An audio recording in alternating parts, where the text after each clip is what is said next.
What's going on, Knights of Fulcrum? It is me, your boy Gilbert. Me, Harry. And me, Peaky!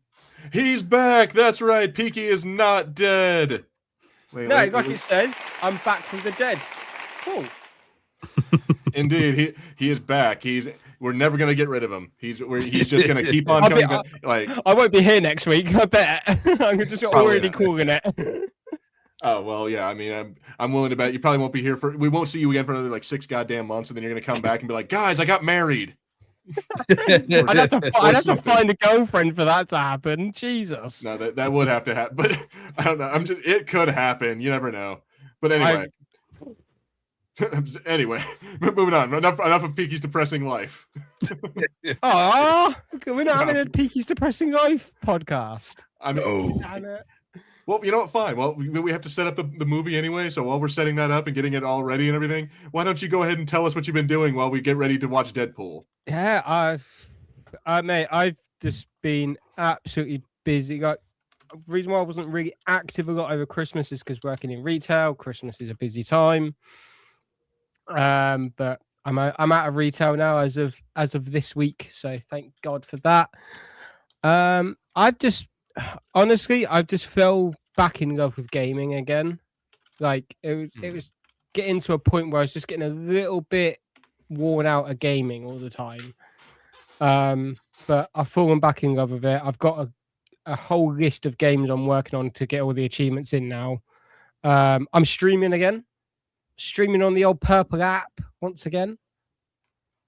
That is all very depressing. You know what? I regret letting you say it. I'm kidding. No, go check out Peaky's streams. I did see you actually were streaming something like the leaf blower or like clean it. Leaf blower code. Yeah, tomorrow I'm streaming High on Life 2. Oh, nice. Well, go check that came out today. Yeah. Well, we'll later on the episode we'll plug your stuff. But till then, Harrison, what's going on with you? How's it hanging?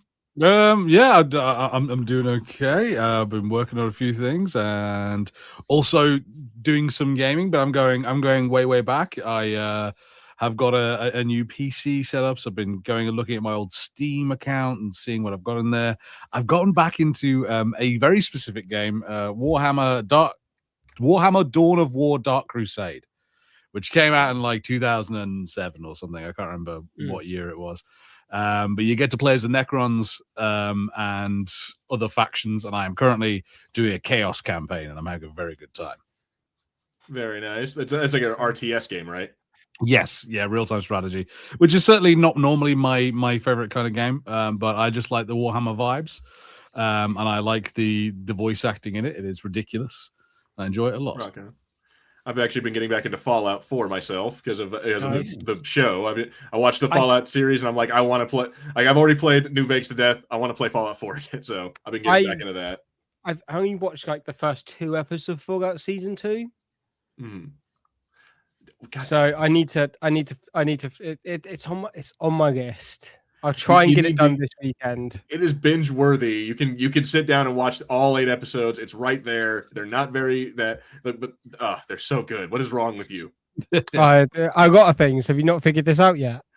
Ron Perlman, Clancy Brown, Walton Goggins, incredible actors, all in this series.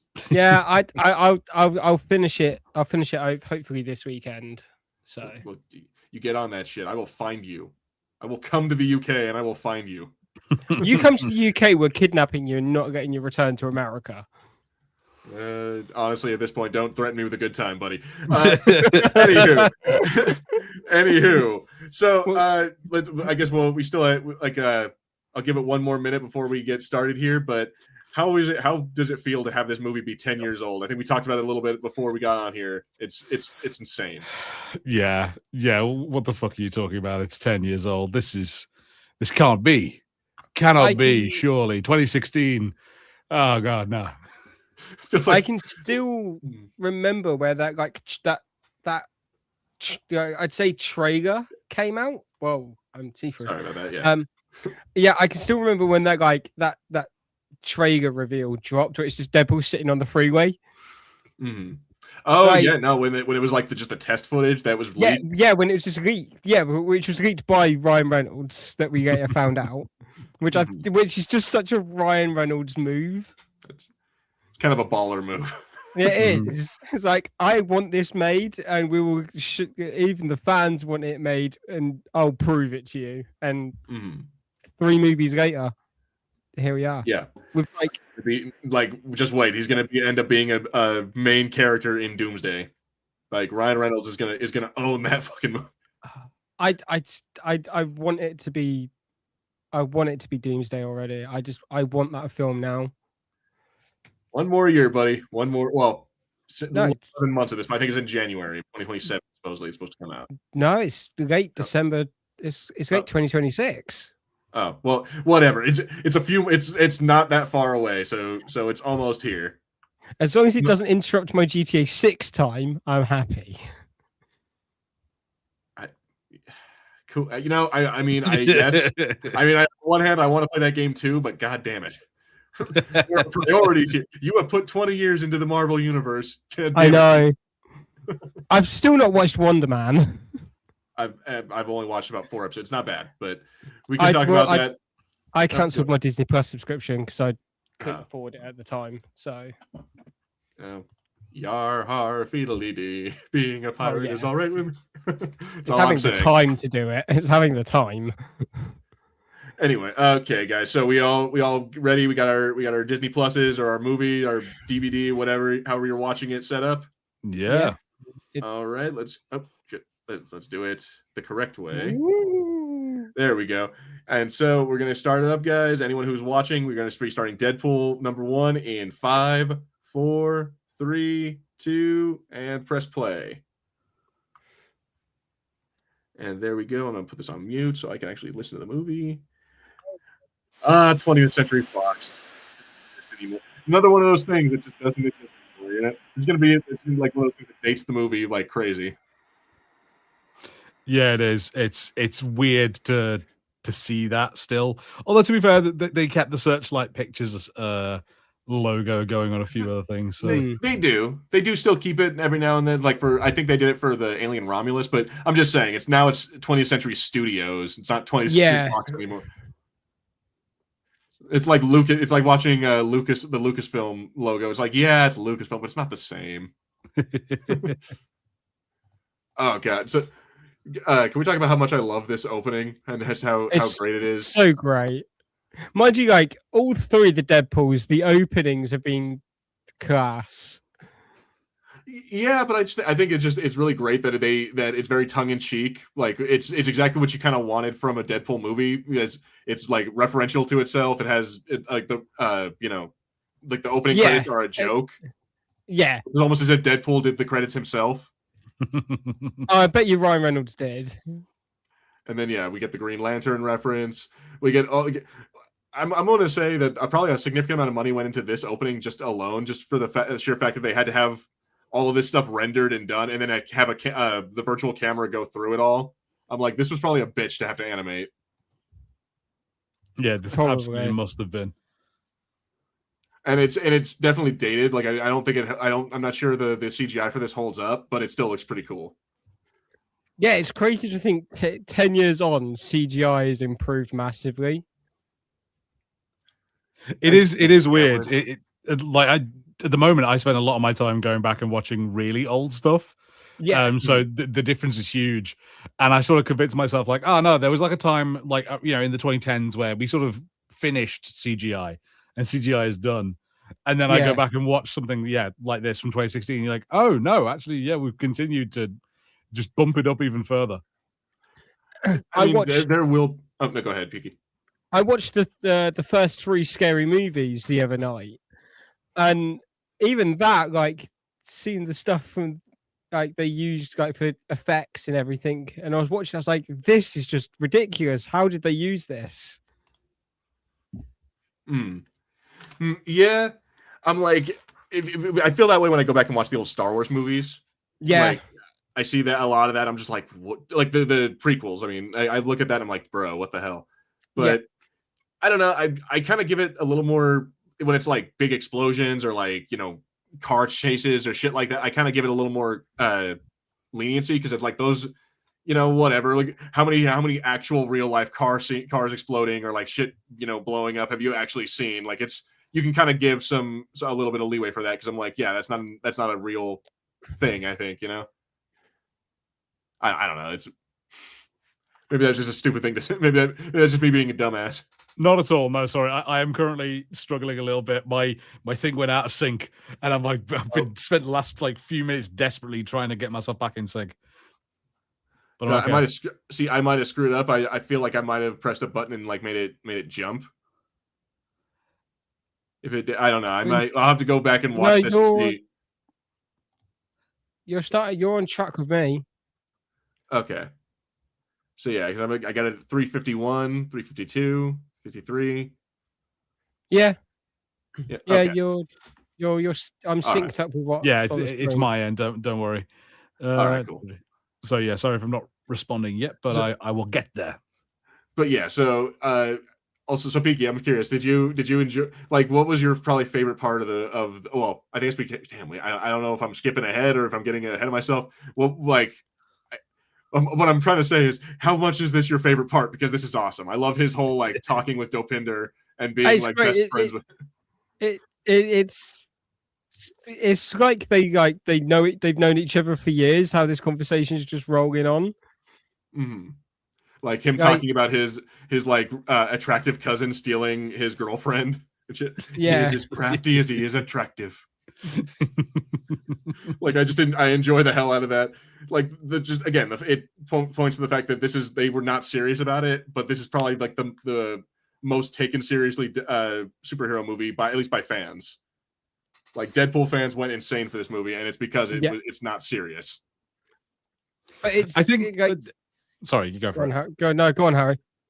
Well, I think it was that thing of we'd already seen Deadpool be so shockingly misrepresented by Wolverine Origins, and I think this very much felt like a movie we were never going to get.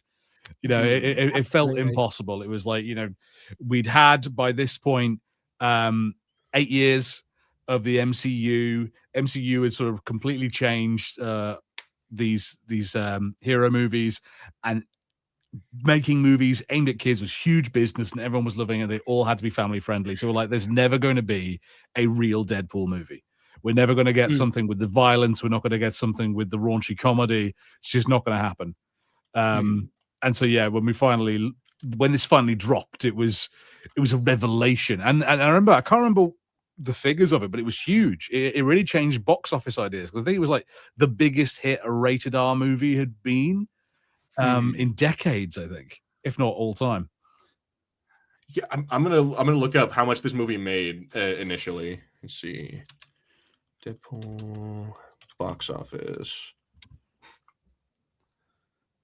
Not Deadpool and the Wolverine. Damn it, we all know that one. And see, I love how they also just used the entirety of that test footage. Like they're just like, fuck it, people loved it anyway. Let's just, already paid for it. Like, get your money's worth.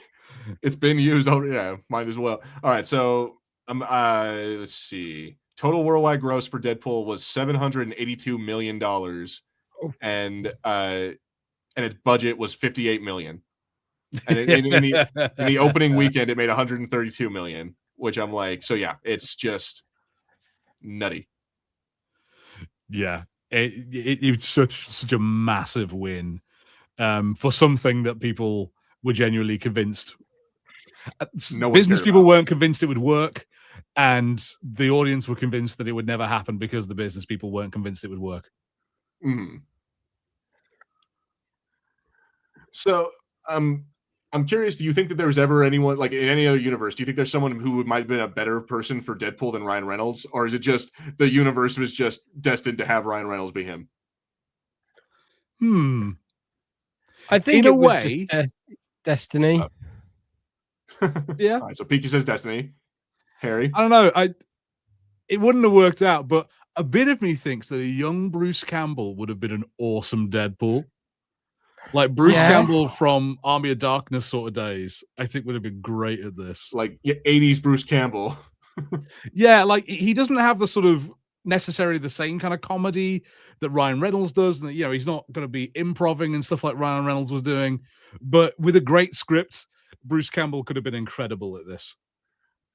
So I'm going to be this might be a hot take, but I'm going to be a little controversial and say I think that if it was like the 70s, 80s, if we had like this alternate universe where superhero movies were made back then and actually like taken seriously, I feel like we could have gotten Chevy Chase as Deadpool. Ah, no, Oh God, that is no. controversial. I don't. You would have been about that? Pull this off. No, like his whole shtick was being like, "Oh, I'm just a regular guy, but I'm kind of sarcastic." Oh, you can't have National Lampoon's Deadpool. I don't think that's working. I don't know. Maybe I would be interested to see. But Bruce Campbell's a good call though. I like that one. Let's. So I don't think I could think of someone modern who I think would have been certainly not a better choice for Deadpool. Yeah. I don't know because I can't help but feel like it's always been like just implanted in our minds because of the whole like there was that one comic book line back in the day where he mentions how he looks like a mix between Ryan Reynolds and a Shar-Pei or something like that. Yeah. It's like, so I can't help but feel like we've all just been like conditioned from that point on to just see Ryan Reynolds. It's like, oh yeah, no, it's Ryan Reynolds. It's like Van Wilder. Like how that one comic, was it the Ultimate series that decided to make Nick Fury look like Samuel Jackson? And then they were just like, fine, he's in the movies. Yeah, it was the Ultimates. Yeah, the Ultimate Avengers made Samuel Jackson, or made him look like Samuel Jackson, and then from that point on, it's just like, okay, well, fuck it. If we're gonna do Ultimate Nick Fury, it has to be Sammy Jackson. And now that's the only Nick Fury anyone knows, and people are like, who the fuck is this dude who has the same haircut as 5 other people in the Marvel Universe? What is this?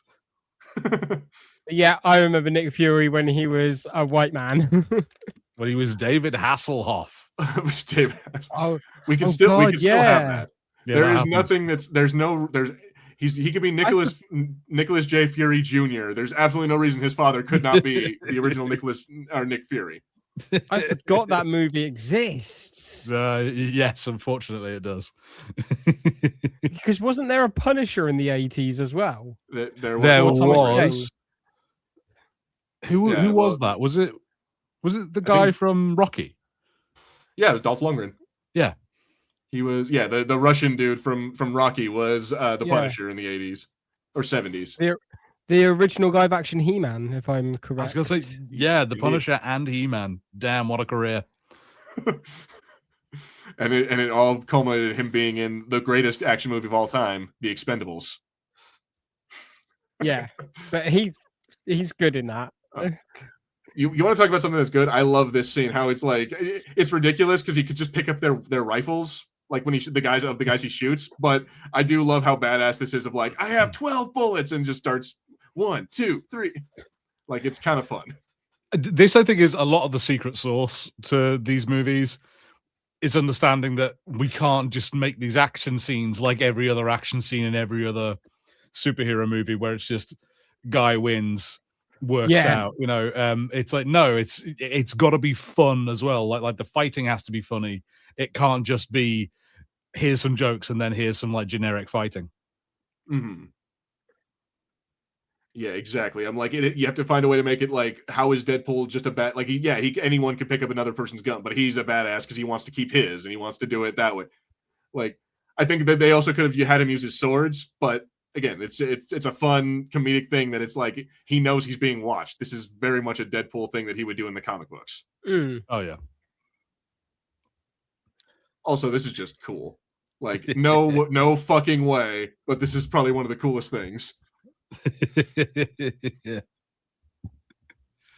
And I love the fact that this is obviously 58 million is huge to most people, but in movie terms, it's not much at all. Yeah, that's a shoestring budget. The way this movie stretches out his budget is fantastic. I mean, a big part of that is that they don't use, and he makes reference to it, is that they don't use the X-Men characters that we give a shit about. They have, like, I like Colossus as much as the next guy, but they got Colossus because he's safe, and then they got Negasonic Teenage Warhead, which I'm like, I had to Google that after when I first watched this movie. Yeah, I'm like, there's no way. And it turns out. I had really? to look her up as well. I think I like many just assumed it was made up for the movie. Yeah, no, I was like, there's no fucking way, but it turns out, yes, there is one. It's the most obscure X-Man that has ever existed, and I don't even. I'm like, she's basically Havoc. I feel like she basically just has the same powers as Havoc or Cyclops. She like just controls energy. There's the guy from Stranger Things played him in the New Mutants movie. It's like Cannonball or something. Like, what she reminds me of.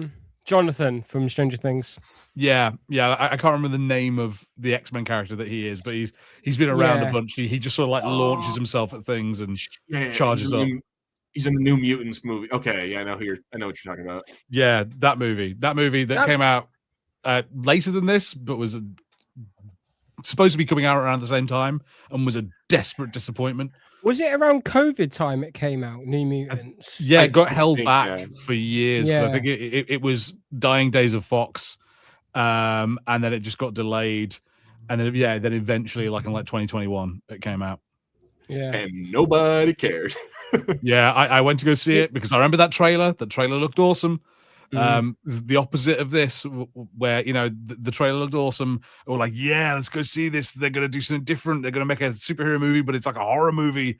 And then I saw a terrible goddamn film. Yeah, it wasn't great. Yeah.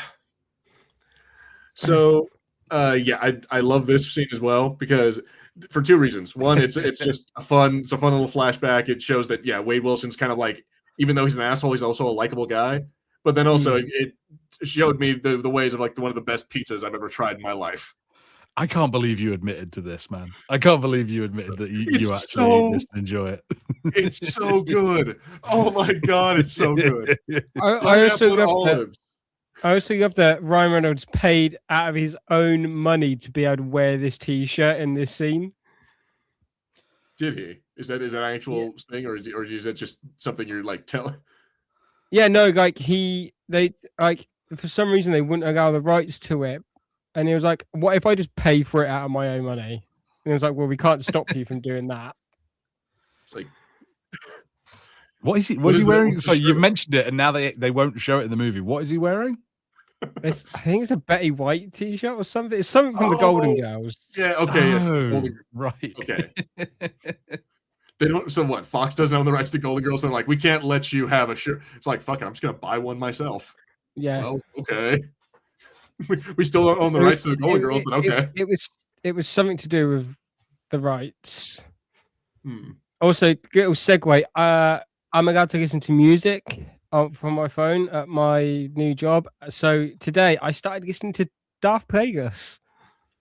Oh, nice. Oh, excellent. Well, enjoy. I'm on chapter 15. Brilliant. Halfway through. Workforce represent. Oh, I managed to get halfway through an audiobook in one work shift. Damn. That's apparently that's not an unheard of thing. We get a lot of comments, people being like, I went through it in a couple of days. Give me another one. Yeah, I've got Daft Plagueis, Death Troopers, and Thorn. Nice. I've also got Hitchhiker's Guide to the Galaxy. Oh, delightful. I mean, read by Stephen Fry, of course. Yes. Okay, that's the only way to do that. Yeah, and I've got the Hobbit, and then I've got the 3 Lord of the Rings movies, and the 3 Lord of the Rings movie are read by Andy Serkis. Oh, delightful. The three Lord of the Rings movies are read by Andy Serkis. Yeah. Do you mean the books? Yeah, I was gonna say. Yeah, I don't think you can read a movie. But did I say films?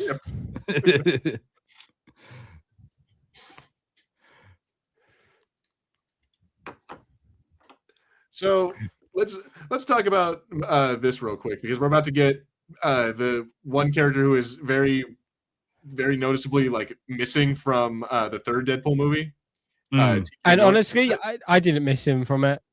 I didn't either, but how do y'all feel about him in this? Does he make like because he's included significantly in this movie. Like he is a He's big in- part of it. I would say like he was in the he was included a lot in the trailers. Like his interactions with Wade are kind of like played up a lot of them being like best friends. So I'm like, I don't know how you feel about him in this. Because personally, I could do without TJ Miller in anything. I don't. The only thing he's really good in is Silicon Valley. I think nowadays with like stuff that's gone on with like actors and artists and that, I kind of do separate the actor from the role. Mm-hmm. But yeah, I'd still like I wish they just released a version where it was someone else playing his character. My issue with him, I think, is really he's just got like kind of Kristen Stewart syndrome in that he's just the same character in everything. Like, yeah, so is Ryan Reynolds, but that's endearing. We like Ryan. But he's like he's more or less the same. He's pretty much the same character in Transformers because he's in the first one with Mark Wahlberg. Yeah, and he dies like pretty unceremoniously. Like he dies really early on, and then like they just don't mention him again throughout the entire movie. Mm-hmm.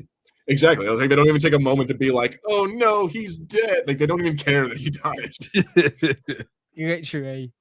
And I think that's the thing is that like, it's like nobody really gives a shit about. So I'm just curious on how you guys felt because again, this could literally be anyone. Like they could have chosen any actor from. Yeah, I don't know. Like I don't know. I kind of like TJ Miller. Like in the movies I'd seen him in, I was like, this guy usually plays a funny guy. Cool, I'm okay with that. I kind of liked in this that he gets to be there as sort of like a place where Deadpool bounces off of him. You know, they kind of have a back and forth, and I thought, okay, yeah, so it sort of explains a little bit of like. Or gives you an idea of like Deadpool is like this. This is how he spends time with his friends and the people around him. And, you know, he's got this one guy who kind of gets it and does it back to him. So, okay, that's cool. But yeah, you don't notice him not being there in Deadpool and Wolverine. You know, it's not a big gap. Mm. And to be fair, he is doing the same thing. That's true. That is true. I forget this chick's name. I've literally also been watching Firefly, and it shows it at the beginning of every fucking episode. I don't know this woman's name. She's in Gotham, isn't she? She's in Gotham. That's true. Yeah, she's Dr. Lee Thompson. Yeah. Played by Morena Baccarin. Morena Baccarin. Okay, there we go. Sorry, Hakuna His Tartars was really good. Has she been in anything since other than the Deadpool movies and Gotham? I want to say that I know there was like an ABC show, like the V or like Visitors or something like that. Like there was like the Visitors or something like that. She was in that show. Like she's like scattered around different stuff. I like how they're having a trauma off here. Yeah. Yes, like, that's kind of flirting. I need to find a woman who is on my same like dark humor level like this. He said, already having a girlfriend. I wasn't going to mention it. It's a good thing she doesn't watch the fucking podcast. That's all I'm going to say. God, you two would be in so much trouble if like your significant others watch the podcast. I'm not sure how much trouble I would be in. I think Harry's been pretty safe. He's kept himself like plausible deniability. He merely has implied stuff. It's not full on said shit. It's true. I simply just get mad about pointless shit. For example, I meant to say this because it's been a bit of a saga on this about me watching Stranger Things. I did it. I finished Stranger Things. You did it. I did it. I am fucking furious. I am so goddamn mad. Oh, okay. Those you know what? Dirty Netflix piece of shit motherfuckers. How could you do this? You betrayed nations. With season 5, not a single moment in those 8 episodes with your 2.5 hour or whatever fucking finale. Not once did you mention Argyle. Where's the precious Fiona boy? What happened to him? They did. They wrote Argyle out of that fucking show, and it's bullshit. He Didn't even explain definitely it. They were just like, he's just not He mentioned. He's gone. definitely hooked up with that chick in Ohio. Yes, Definitely yes. ended up That's what I staying wanted and to know. hooking up with her. That chick too. The Mormon family, like the Susie. Yeah, and her Susie. sister, Yeah. they completely wrote her out of the show too, and I'm like, okay, I mean, I didn't really need her there, but still, though, it's like fucking And- Argyle, man. And like the whole thing of like from like season 1 basically was that Mike and Eleven were like a couple, but not once apart from a quick hug in one episode and then the kiss in the final episode did they even show any romantic like I mean, things. they've done that a lot. Like with the end of it, I was saying I didn't care about Mike and 11 because other than in season 3, they make out a lot. Like there's nothing between those characters. They didn't bother writing a romance though. It's easy when they're kids, and you just be like, and these kids like each other. And then like, I can't bother doing this romance plot. I've got to kill Samwise Gamgee. Like, I got other shit to do. I really appreciate that we're talking about this and we went off topic so hard during this particular scene that we just. It's probably for the best, yeah. No, I think it's for the best. I think that's why I was like, oh shit, I need to jump out of the way. But yeah, no, I love that, and I'm like, I want to talk about this next week as well, or the next podcast we do with shooting the shit. I want to have more of a conversation about this. That was great. All I needed was one shot of Argyle and Eden in a van full of smoke, and that I would have been fine. But they don't even give me that. Just filthy, absolutely filthy. Can't believe they did that to me. Because I rewatched season 4, and I was like, I forgot how much I love Argyle. Argyle's incredible. Argyle was great. Yeah, no, it was unnecessary to get rid of him.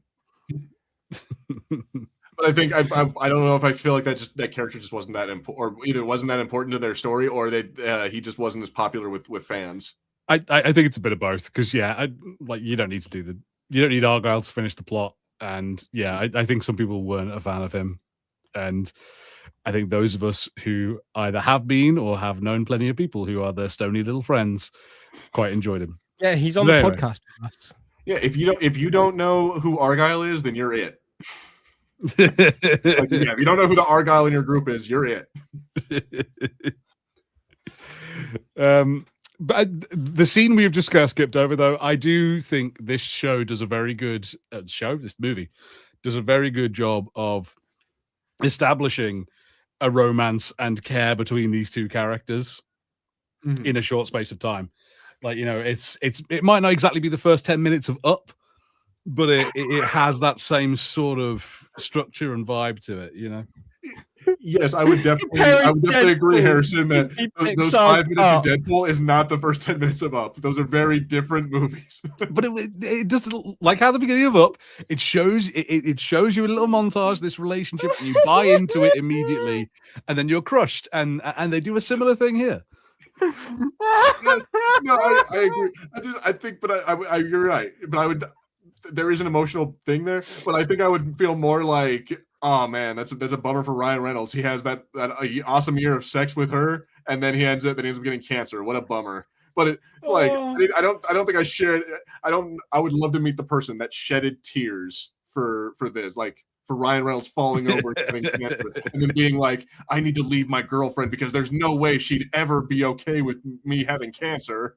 Like, that's frankly, that's my only problem with this movie, is that the plot of it only really like depends on him being shallow and being like, she'll never go for me looking like this. I'm like, dude, shut up.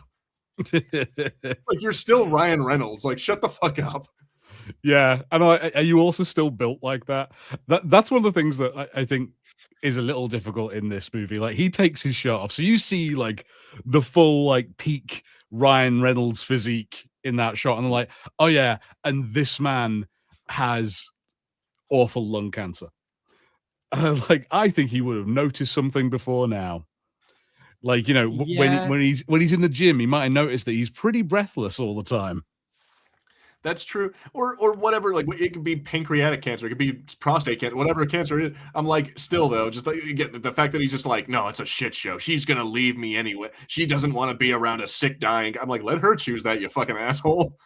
Like, You put her through all kinds of pain and misery, and then become a superhero only to put her in danger. I'm like, that's my main issue, is that he is just like, if you just talk to the fucking girl, like, hear my plea, people, talk to your goddamn partner. It's a lot better than just making these stupid decisions by yourself. Yes, communication, that's the key. But here we got a question real quick. So we got 85th Batman fan saying, does Deadpool feel less like a trilogy and more like a series of disconnected films, like Origins Wolverine, The Wolverine, and Logan? No, because I would say 1 and 2 feel pretty good. Third one, yeah, because they just kind of jumped in the TVA. I don't know. If you didn't watch Loki, then Deadpool and Wolverine is going to confuse the ever living shit out of you. Yeah, but, you know. I suppose it depends what you're after from a trilogy. Because if you're thinking of a trilogy like something like Lord of the Rings or Star Wars, you know, where it has an overarching story and you only really finish your main goal by the time you're at the end of the third movie, then yeah, I'd say it doesn't fit into that sort of trilogy. I think it actually kind of works better because it feels more like a comic to me. You know, it feels like 3 different arcs of a comics book. Yeah. Like, that was the story we did then. Now we're doing a different story, same character. That all happened, but it's a new one that we're doing. So there's continuity that flows, but it's just not all the same narrative in one arc. I think I like that analogy because in those cases when they do comic book, like multiple comic book runs, they're usually by different writers, so it ends up feeling like having a different vibe or having a different feel to it. Absolutely. So, right. So we already talked about Negasonic, Teenage Warhead being a character. Is there actually a character named Ajax in the Marvel universe or in like the X-Men universe? There is. I've got a vague feeling that, yeah. Oh dear God. Yep. Francis Freeman is a former enforcer of Emery's Kilbrew's laboratory known as the Workshop. I don't know. I'm sure that's all like a deep cut for But yes, Francis Freeman, also known as Ajax, is appearing in Marvel Comics. It was created by Joe Kelly and Walter McDaniel. And he first appeared in Deadpool 14. Yeah. Yes. Yeah. Thanks, Wikipedia. But yeah, so as it turns out, Marvel just needs to up their game. They have such stupid naming. In the comics, he's got superhuman speed and agility, and he also had his nerves removed, so he doesn't have, like, his tolerance for pain is incredibly high. Mm-hmm. Oh, okay. So yeah, 85th says the Deadpool trilogy to them is more like the 3 Flavors Cornetto trilogy in that respect. You can pick your poison or ice cream flavor. Yeah. I guess if you consider that, if you feel like all those movies take place in the same universe, which I guess some people do. I could see it.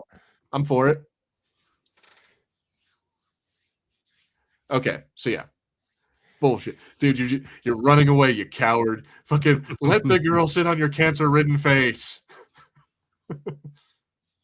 It's an interesting movie, this, in how, and the second film does it as well, where it has this sort of romance supposedly at its core, you know, and like I say, I think they do a good job of sort of making you believe that these 2 characters sort of do fall in love and have a connection. But they do, like, shuffle it out of the way as fast as they can. They're like, okay, get out of here. I need more quips and more swords. Come on now. Yeah, we need to have him hang out with his blind roommate and go kill a bunch of dudes, like making his suit. Like it does kind of have that. I think the second movie does a lot better of a job of it because of like, and it's kind of sad that they have to fridge his girlfriend in order for that to work. But like that, I'm gonna say that the more closer scene that actually has like a feeling of like up to me is the ending scene where he like puts the collar on and kills himself and like lets himself die, and then like goes to like heaven or whatever. And has that moment with, like, that to me is a more like gut wrenching scene. Yeah. And then him having to choose to go back to like the real world and be like alive again. I'm like, that's on level with like the Guardians of the Galaxy scene with Rocket. I feel like the Guardians of the Galaxy does it better. But yeah, no, I get what you mean. It's one of the things where actually I think I quite like the fact that in the third film of this trilogy that the relationship isn't really there anymore, and they sort of kind of go like, oh yeah, it kind of didn't work out. And I was like, that sort of makes sense, because with the way these movies work, we do everything without her. Vanessa has to be gone in order for the story to happen. So it does feel like yeah, I kind of think that reflects what we've seen happen to the relationship during these films. Mm-hmm. And 85th Batman, I was saying about the Deadpool trilogy, saying it's more like the Three Flavors Cornetto trilogy in that respect. You can pick your poison or your ice cream flavor. In a manner, yes, although not as prominent as in the Cornetto trilogy, because obviously that goes across genres and wildly different stories with different characters. But I take your point, yeah.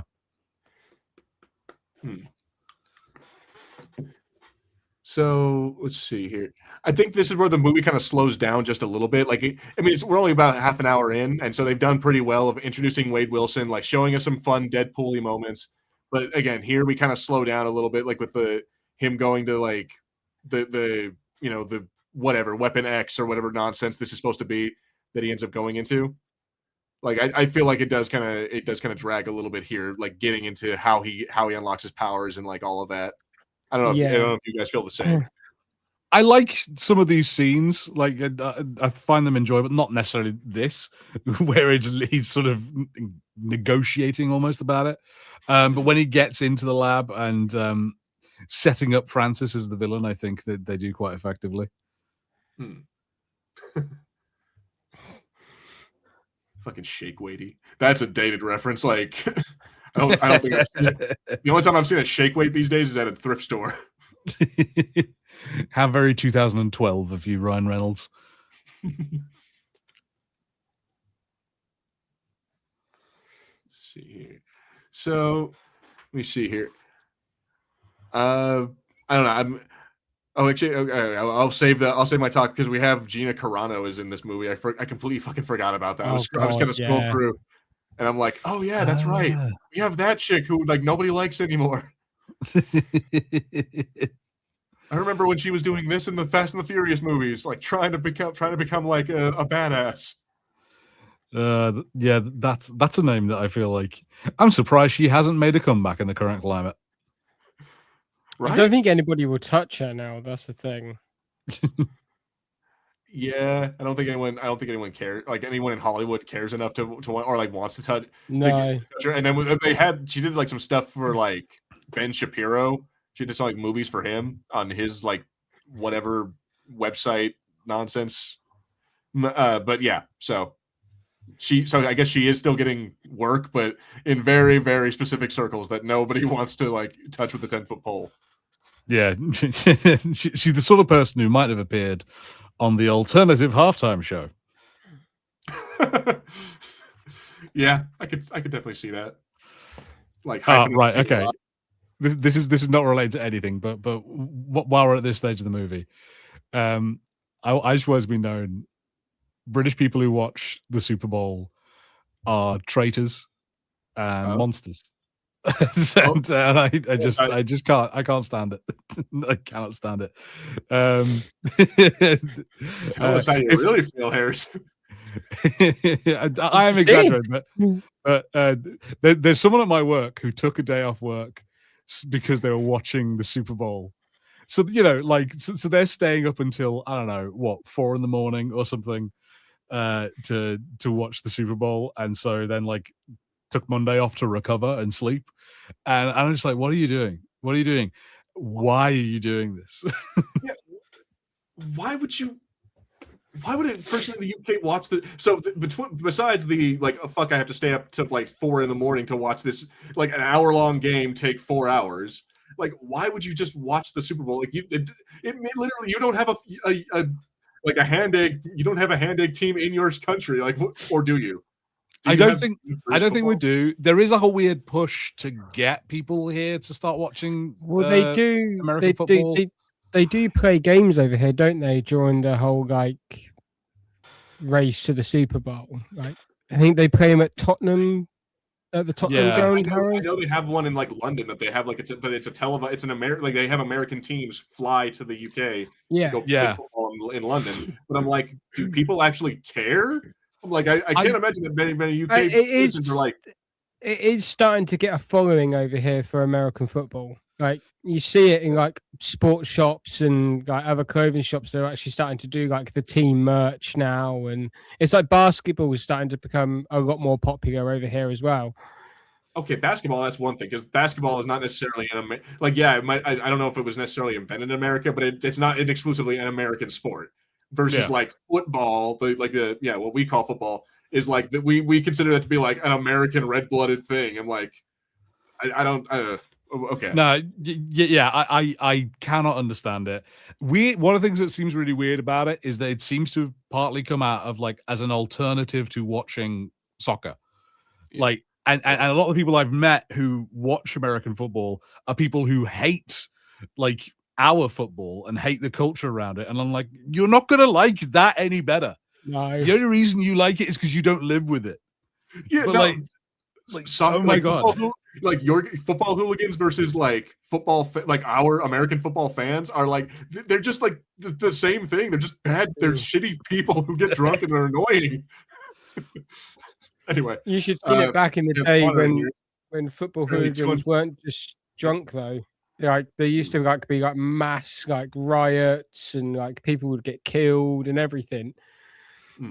If you want to see true football hooliganism, watch watch the film Football Factory or The First Green Street. That was like what football hooliganism used to be like. Yeah, well, like people like Man City and Man United fans were trying to kill each other. Whenever they call them derbies, when it's like the two teams from like the same area would play against each other. And like the Manchester Derby, which is Man United and Man City, used to be brutal. Rock on. Peaky was a leader of a football firm back in the day. Huh? Shh, Fuller, you're not meant to tell anybody. Are you going to sing "Ole Ole Ole"? No, I don't follow. I don't follow any sport. Yeah, don't follow any sport. I don't like whichever brand of football you've got. The only sport I follow, I don't give a shit. The only sport I follow is airsofting. Nice. Here, let's go ahead and get back on with the movie.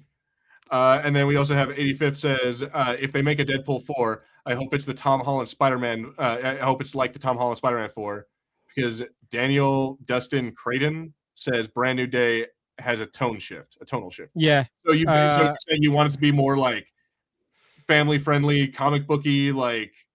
That's what I'm feeling for Brand New Days. It's gonna be like it's gonna feel like the '90s Spider-Man cartoon, or like something more like kid friendly. I don't know. Maybe those first two movies were kid friendly. You know what I mean? But it's gonna feel more like younger children as opposed to like I don't know. Maybe that's just me. Yeah, I've heard it is going to be a little bit dark as well. Oh, okay. Maybe actually that's true. There's the Punisher's going to be in there, so maybe it is. Yeah. Maybe. Yeah. All right, so maybe I'm wrong. I was thinking that they were like we've talked about before how they might kind of staying on topic for like Marvel and the Super Bowl. I was very disappointed to see we didn't get a Spider-Man trailer or something Doomsday related. They're both out this year. Spider-Man is out in the summer. That's true. We didn't get any of those trailers. Well, I don't care because I wasn't watching the Super Bowl. Like I jumped straight on YouTube on Monday. Did you at least watch the halftime show, Harrison? No, actually, maybe I will. I haven't really ever listened to Bad Bunny, but I did enjoy Kendrick's halftime show last year, so maybe I'll check it out to see if it's fun. I jumped straight on YouTube on Monday to like scour through like Super Bowl trailers, like see what TV spots. It was just nothing. There's just no decent trailers. Yeah, no, dude, it's a weird time. I sent my mate a message. Said, so we didn't. Yeah, she is. We didn't get anything Marvel related at the Super Bowl. He was like, yeah, they spent all their budget on Robert Downey Jr. for Doomsday. I was like, yeah, probably. Mm-hmm. I mean, dude, seriously though, those commercial spots are like millions of dollars. Yeah, they are. 30-second spot. So didn't Mr. Beast turn down one because it was like $1 million or something? When is okay? And I gotta Google when is Brand New Day. It's summer. It's June or Brand July, I New think. Day coming out. Apparently in July. Okay, so yeah, this later on in July we're getting Brand New Day. And we've So, got nothing. We've got no trailer, nothing. Which you would think they'd start pushing one trailer out by now. I don't know. Maybe they're trying to keep stuff like close to the chest, like they don't want to like have leaks or because maybe I feel like they might be leading up to some kind of like thing. The way that they had Daredevil in the last Spider-Man movie, they're promising Punisher in this next one. Like I feel like they're We've got trying the Hulk to, like, as well in this one. yeah, so they're trying to lead up to like some kind of team up something or other that's going to be like they're building to something. I'm gonna give them the benefit of the doubt. I want to see something. Because at the moment, like, yeah, I'm hyped to see Spider-Man because we get Spider-Man, Punisher, Hulk. I'm interested to see who Sadie Sink is playing. But like, other than that, I've got no real hype for it because I still haven't seen anything.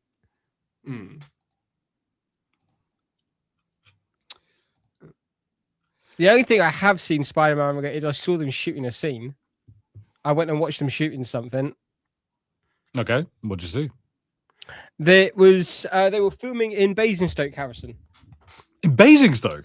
They were filming in Basingstoke. Oh, damn. So I took the bus, an hour bus journey to Basingstoke to go and see a scene from Spider-Man. Tom Holland wasn't on set. It was basically they were filming a really heavy ATV crashing into a wall. In Basingstoke, of all places. Why in Basingstoke? I don't know, but I saw that like, Spider-Man New Day shooting in Basingstoke this week, and I was like, yeah, I'm an hour away. I'm going. In Basingstoke? Why not in like Broadchurch? I did right because I used to like do my Christmas shopping in Basingstoke. Like I've spent a lot of time in Basingstoke. It's not that interesting a town. No, it's not. But yeah, and I'm like, what was there? Apparently, it was a prime shooting location for what they needed to film. Like were they near Festival Place or something? Like where in Basingstoke? It wasn't that far from the town centre. That's crazy. It was like it took me like 10 minutes to walk there from the train from like the bus station, which is in the town centre. Oh man, I once drank an entire bottle of tequila in Basingstoke and threw up on the night bus home. Nice. Yeah. It's just like this madness. The largest settlement in Hampshire without city status. It turns out that's what Basingstoke.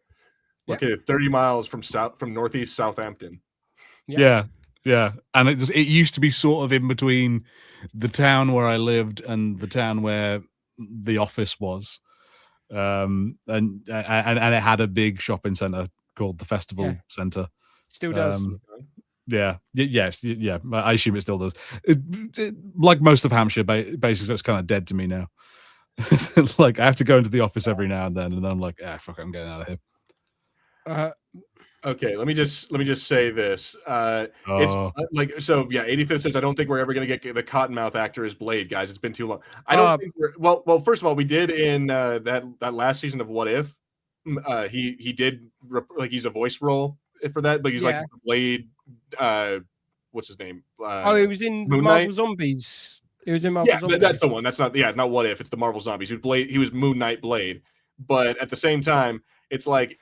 I think we need to accept there's not going to be a Blade thing. Like they're never going to make a Blade movie or a TV show, and if they do, it's going to take for fucking ever to get it. I feel like if they're going to bring Blade fully into the MCU, they need to do it in the style of Midnight Suns.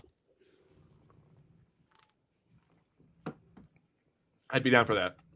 Like get Ghost Rider, Punisher, Blade. I'm playing the Midnight Suns game at the moment.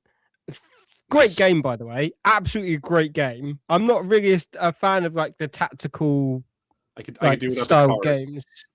If it was more like XCOM, I'd be happier, but I could do without the cards. But it is a really fun game. But yeah, I feel like Blade, it would fit better with a Midnight Suns, like a Disney Plus Midnight Suns show. I'd be down for that. And throw Ghost Wolverine Rider. In there, Ghost Rider, Blade, Wolverine, have Deadpool in there if you want. Francis.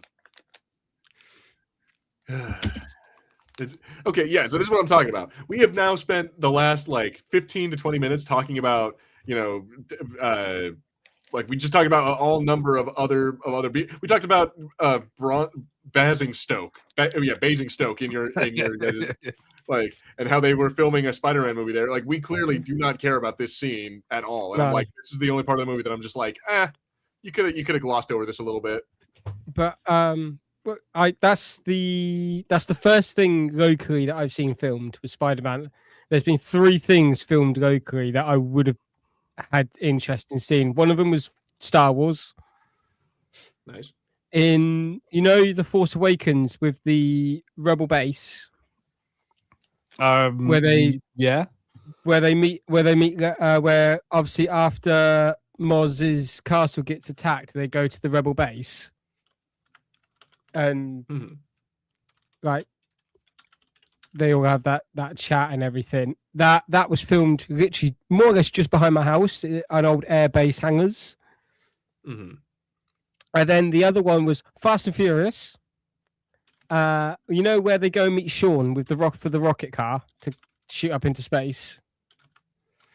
Yeah. That one, all those aircraft hangars. Again, the same place just behind my house. Nice. Which, like, it's nuts to see. It's crazy to think that the UK is becoming such a prime filming location for stuff now. Because they've got there's a new film studios just up more like it's probably like about 45 minutes to an hour away from me, called Shinfield Studios. It's just near Reading. That's nice. Like prime filming location now. I feel like there's just like tax incentives or something like that if you do it in a foreign country. I think it's because I think it's because it's getting a lot more expensive in the US to film stuff. Oh yeah, no, so they're moving more and more. They're moving out of Hollywood, and like they're coming out here. Like New Mexico is being called like the second Hollywood now, because we have Netflix studios out here, and they're starting to film like all the Netflix stuff here. Like a lot of Stranger Things season 5 and season 4 were filmed in Albuquerque and in like the surrounding areas. But but that's because High School Musical put you on the map. You know what's stupid about that is that movie it takes place in Albuquerque, but it doesn't actually, at no point was it ever filmed in Albuquerque. But it put Albuquerque on the map. Dude, if you go, oh, you fucking ass. If you go back and watch 1940s and 1950s movies, we existed before then, you sons of bitches. I have to put up with this shit from my own countrymen. Now I'm taking shit from a goddamn Brit. I do it just because it's funny. I know. It's annoying because I'm like, we get that shit a lot from just like people often don't realize that Albuquerque is even a thing. They're like, wait, you can film movies in Mexico? It's like, ugh. Wait a minute. I thought that Weird Al song was about a made up place. It's like, I didn't realize Bugs Bunny was talking about a real place. Yeah. Anyway, I'd say your bedroom is going to be filming location tomorrow night, Peaky. Yeah, bring your ball gag, fella. You're gonna need it. And Albuquerque is not a real place. It was made up in Breaking Bad.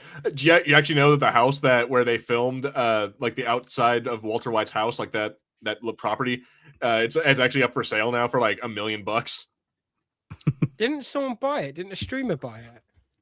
I don't know. All I know is that the lady who owned it, she was insane. She tried to put it up for $4 million, and apparently was really mean to people who came around like trying to take pictures and stuff. Like she charged people to take pictures of her house. Oh wow. Yeah, because I'm just like, okay, I guess it. To be fair, a lot of people came around throwing pizzas and shit on her roof and stuff. Yeah, I can see that being a real pain in the ass. Didn't that bit in the series? Didn't he do it in one take? I believe so. Yeah. It does look like it was an accident almost, because like it does. When you watch it, there's a great moment where like he looks back up at it. Yeah, like, and you get this vibe of he's like, holy fucking shit. Okay, like wait, we're still rolling. I think that might have been a genuine shock that he got it done in one take. Okay, yeah. So do you know what? I have never considered how much that you can just sort of like ignore what's happening at this part of the movie. Yeah. It's the origin story issue, isn't it? It's that thing of like you have to go through all the steps, especially because there are going to be lots of people who don't know who Deadpool is. Yeah. And obviously as well, like with the way that when they're building it, they're not building it exactly as the comics. So you can't even say that all the people who are coming to see it will know, because it depends on which continuity of the comics as well, because like is it the one where he was also in Weapon X, so it's just Weapon X? Do we have to involve Wolverine, but we don't have the budget for Wolverine, so what do we do around that? Yeah, or is it like something else? They couldn't they couldn't really do his comic book origin of getting his powers, because his comic book origin is Thanos curses him because like he also likes Lady Death, and so does Thanos. But but Lady Death likes him, and so the way to stop that ever happening is he curses him to be immortal, basically. What? That is not the origin I remember. I remember him being that he was part of the Weapon X experiments, and that was one of his many origins. Right. They don't come at me and saying that's his comic book origin. It's one of his comic book origins. Thanos wants to be with Lady Death, but he was just a guy who knew Lady Death. What? Lady Death liked Deadpool. Deadpool liked Lady Death. They kept having this these moments together, and like Thanos got jealous basically and cursed Deadpool to never be able to die, so he can never be with Lady Death.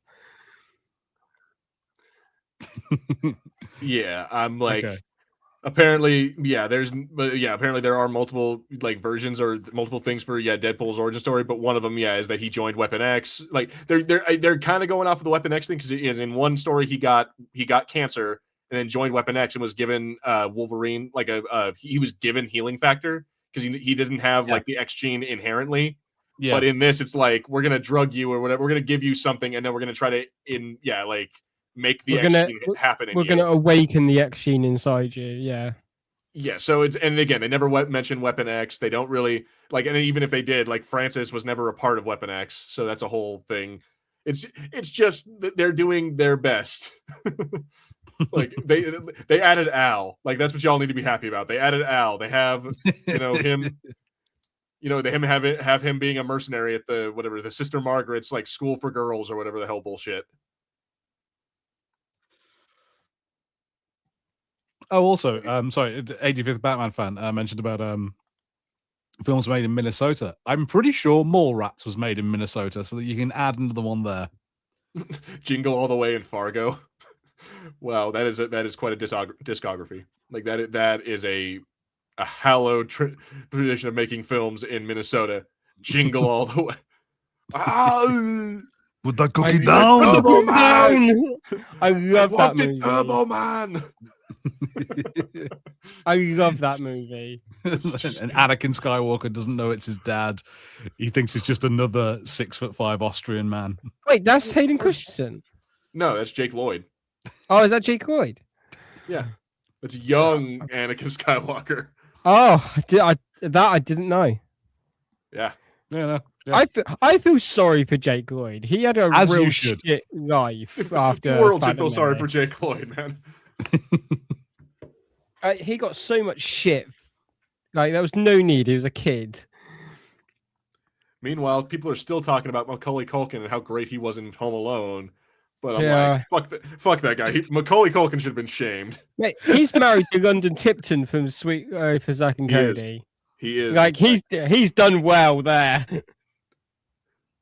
Brenda Song? Yeah. Homeboy never has to work another day in his life because of syndication. But I'm just saying that's not the point. The point I'm making is I'm like, if we're talking about shitty acting quality as a child, I'm like that kid should have been. I don't know. I think Macaulay Culkin did his job well. I don't know. Just I mean, and to be honest, I kind of feel like if anyone should be apologizing to that kid, it should be George Lucas. Fair. Like, in the same way that it should be him who's apologizing to the guy who played Jar Jar Binks. Oh, yeah. Well, they kind of redeemed him by bringing him into Mandalorian. Oh, yeah, but I'm just saying... Is it Ahmed Best? Yes. Yeah.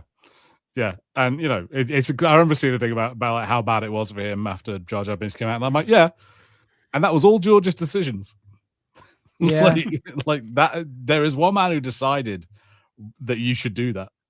Now we're gonna have a 6-foot Gungan in. Yeah, they give him shit, but they don't give fucking Brian Blessed shit for playing the Chief Gungan. Boss Nass. Yeah. I want to talk about this real quick. How much of a bitch do you think it was for him to have to wear this makeup? Because from here on out, like the whole the first half of the movie, he is normal Ryan Reynolds, and I think that's probably because this makeup was a bitch to have to put on. Like, I don't know about you guys, but I would not be happy having to have this, and and it feels like later on in the movie it gets. Oh, go ahead. Imagine wearing that makeup, but then having the mask for like the Deadpool suit on top of it for when he takes his mask off. Like that's what I mean. Is that like later on, and I feel like they have to like smooth it out because it is later on in the movie. It looks like it's like been streamlined a little bit to make it easier to slip on and off. Yeah. Oh yeah, I'm sure you're right. Yeah, and which is I guess is why they try and have as much content with Deadpool wearing a mask as possible. Because you just don't have to worry about that. Yeah. How often do you think Ryan Reynolds was actually in that Deadpool suit filming the stuff? Not often. I'm going to say maybe about like half the time. Anytime he had to pick his mask up, that he was. But the rest of the time, it's probably a stunt double. Yeah, I don't know. I would feel like probably whenever he's delivering dialogue, then it would have been. It would have been Ryan Reynolds, and you know, the vast majority of action stuff. I would have thought you wouldn't bother using Ryan Reynolds. Yeah, I don't think Ryan Reynolds can do. I bet that Ryan Reynolds can't do flips and spin through the air, shooting a gun, and definitely can't dance like that one dude. Oh yeah, yeah. So yeah, I don't know. Although I imagine, annoyingly, he probably was there in that suit a lot. And there were other guys in that suit, and there was just a lot of like, okay, because we need you. We're doing this setup, and we're going to have like 30 seconds of dialogue from you before we have to bring in the stunt guy who's then going to do the rest of the scene. Oh, dude, I would kill to be the fucking stunt guy, or like even if it's just like, all right, we just need you to stand there, like you're gonna be the dialogue, like you're just gonna stand there and pretend to be talking, and then we're gonna dub it over. I'm like, I would kill to be able to wear that fucking costume. I mean, because I do remember he talked quite famously, I think, didn't he, that when the movie wrapped, he just left wearing the suit. He didn't know if there was going to be any sequels or whatever, and he was making sure that he did not lose that suit. Just like which apparently, I heard stories that the same thing happened on Star Trek: The Next Generation when they wrapped for the final time and ended the show. Brent Spiner, who played Data, asked if he could have one of his uniforms and was told no. But so just left with it. Yeah, Jonathan Frakes just left wearing it. Apparently, I've heard that Jason David Frank on the Power Rangers sets did the same thing. Is that they would tell him that he wasn't allowed to like leave with the morphers or anything like that, and so he would just be like, I'm just gonna walk out. I'm just gonna put this in my pocket and leave with it. And so yeah, he just I guess he had a bunch of like stolen shit from the sets. Oh, I meant to ask you guys. This is a weird thing that came up in my head earlier. What is the name of the town where the Power Rangers live? Angel Grove. Angel Grove. It is Angel Grove. Okay, I was right. Okay, sorry. In my weird thing of watching old stuff, we've started rewatching Buffy the Vampire Slayer, and we were looking at the town of Sunnydale where she lives, and I was like, this reminds me. I remember as a kid thinking that it's like essentially the same place that the Power Rangers live, and then I spent ages going, Angel Grove? Is that where the Power Rangers live? Okay, so I want to talk about how awesome. So this is probably one of my favorite scenes of the movie. Is like he beating up on the girl. She starts crying, and he's like, "Is it sexist to hit you? Is it sexist to not hit you?" And he's like, all the while pulling the gun out to shoot her. I'm like, this is where the movie becomes Deadpool for me, because I'm just like, it's the most ridiculous nonsense. Yeah, this is great. This is fantastic. Seeing him going through this montage, just being funny, being violent, it all falls into place. Yeah, and I love it so much. I love this part where he's like about to murder the guy, and he like moves he's like, you shouldn't be watching this, and he moves the camera away from him. Like, I think this whole sequence of him just like going through killing everyone, like trying to find Francis, is like that's what made this movie like solidified as one of the best, or one of the most loved, maybe not the best, but one of the most loved Marvel movies. Oh yeah. Interestingly, so 85th Batman fan has said, Sapiki, are you and Harry happy with the idea that the Avengers, the X-Men, and the Fantastic Four are all from different dimensions? Yes. Yeah, I agree. Yeah, because it makes what they're doing with Doomsday and Secret Wars a whole lot better, because we know that after Secret Wars, the MCU is going to be changed. Like, we know that, things will be different from there on. So, and we know with Doomsday and there being incursions and these different realities, potentially the rumors are that they're doing the whole battle world thing for Secret Wars. And that after Secret Wars, everything will kind of get reset. So I'm hoping at that point afterwards, they'll all be in the one reality. So seeing them from these different universes just makes that all more exciting to see what the future is going to hold for them all after Secret Wars.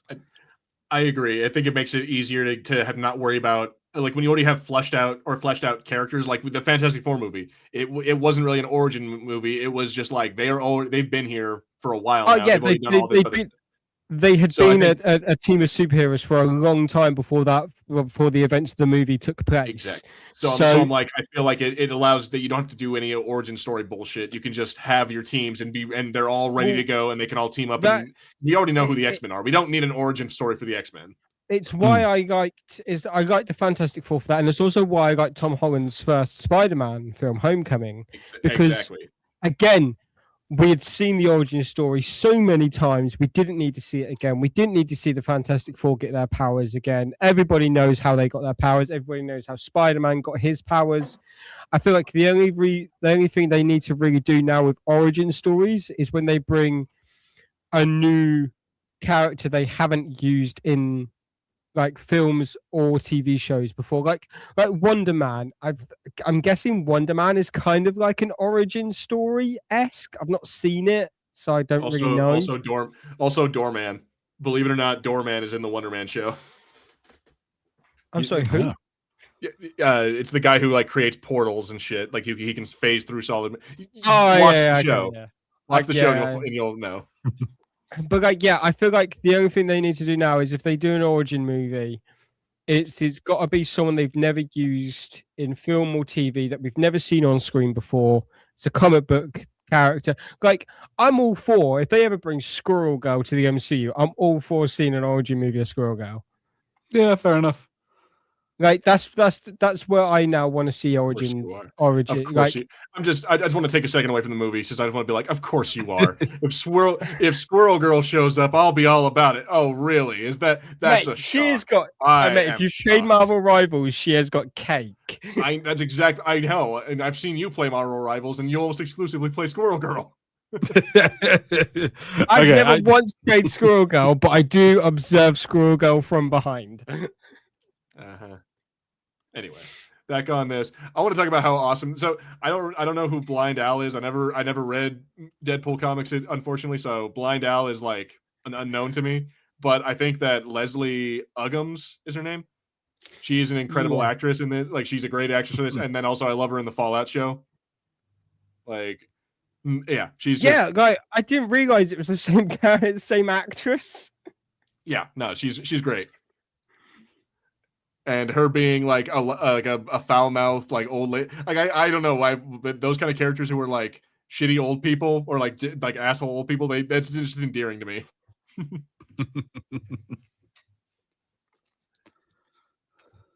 Anna Kendrick is the perfect casting for Doreen Green, but she's probably too famous and too expensive. I don't know who Doreen Green is. Let's see, Doreen Green. Oh, Squirrel Girl. Anna Kendrick is Squirrel Girl. No, maybe. Anna Kendrick, no. I don't see it. Okay. All right. Who would you? We need someone with a fat ass. At the risk of sounding like a creep, Millie Bobby Brown. No. I know. I mean, at a certain point, we're gonna have to accept that the superhero characters are getting younger and we are not. Yeah. You say that like watching Stranger Things, and it kind of was like someone I used to work with where my old job before I moved. She was watching Stranger Things, and she was like, "Why am I attracted to Mike and Will?" And she was like, because she kind of felt like weird. 25. Yeah, but she felt weird about it because we've watched them grow up since they were like 9.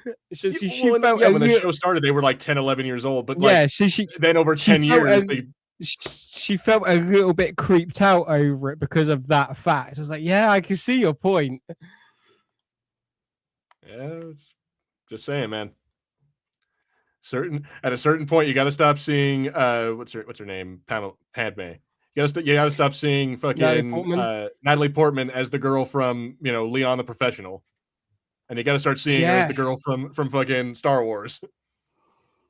I think it's different when you were an adult when they first turned up in shows. I think that's fair.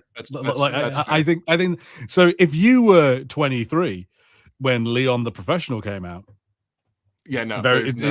Yeah, very weird. Yeah, there's a special place in hell for you for simping after Natalie Portman if in that circumstance. But Lola Bunny's safe. Yeah, just clarifying that again. Lola Bunny's a cartoon, so yes, Lola Bunny is safe. Yes! Lola Bunny will always be safe. I'm in. I've got I can shoot my shot.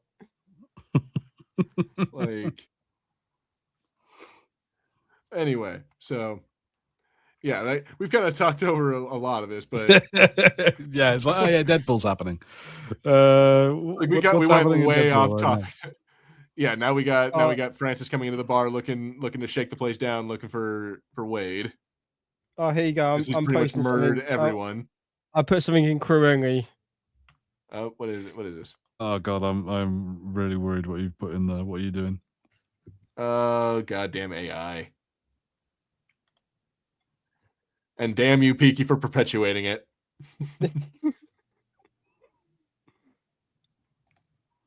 Shoot him! Shoot him! Fucking shoot him! Shoot him in the face! I do appreciate that it's kind of a bad, like everyone in this bar, like Wade is a badass, but I kind of appreciate that everyone hanging out in this bar is also like kind of implied to be like a Wade level of like a Deadpool level badass. Yeah. Like at the very least, these are all like hired mercenaries. Like these are people who can and will kill. It's kind of fun. I mean, it never really comes up other than that one bit. It's not like you're right. We never see any of them actually do anything badass, but it's kind of like implying that the fact they're all hanging out here and they all take like this, they all have the same kind of like thing where they take gonna have to hide that for a minute. I do remember this because when this came out, this was a 15 age rating in the UK, and I do remember saying like, you see a lot for a 15 in this. Oh yeah, no. So there was a lady I used to work with. I bet it is my favorite part of the movie. I mean, I like tits as much as the next guy, but I'm like, yeah. This is very much like I meant Stan Lee being the DJ. Oh, that's it. Wait, where's the tits? But this is really bad though, because like there were so I used to work with a lady like when this movie came out. She had like 2 kids who were like 7 and like 10, and she didn't realize that. She's like, "Oh, it's a comic book movie. Okay, it's like Iron Man or it's like Spider-Man or something. I can just send it to you." So she sent both of her kids by themselves to go watch this movie. And wasn't it R-rated? Wasn't it R-rated? How did they get in? Yeah, she thought she bought them the tickets online, and then the kids just walked in. Like, damn. Yeah, like, okay. So yeah, she did that, and yeah, like they went and saw the movie, And when they're like, she's like, how'd you like the movie? It was cool, but mom, and they told her all this stuff, and she's like, oh my god, I'm such a bad mom. And I couldn't help but laugh my ass. She told everyone in the office, and I thought it was hilarious. She started them young on appreciating a woman's body. I mean, there's this scene. There's the whole opening scene of him and Vanessa banging throughout the year, like doing doggy style, and him getting pegged. There's a scene of Ryan Reynolds getting pegged in this movie. Listen, you've got to introduce kids. She sent her like 8-year-old son to go watch this. That's fine. You've got to show them what a good sex relationship is like. Okay, we're good. We're back. There we go. Yeah, no more boobs. They're gonna learn about it in school. They've got access to the internet. They're gonna learn about it. So just show them while they're young. Man, the world is a different place.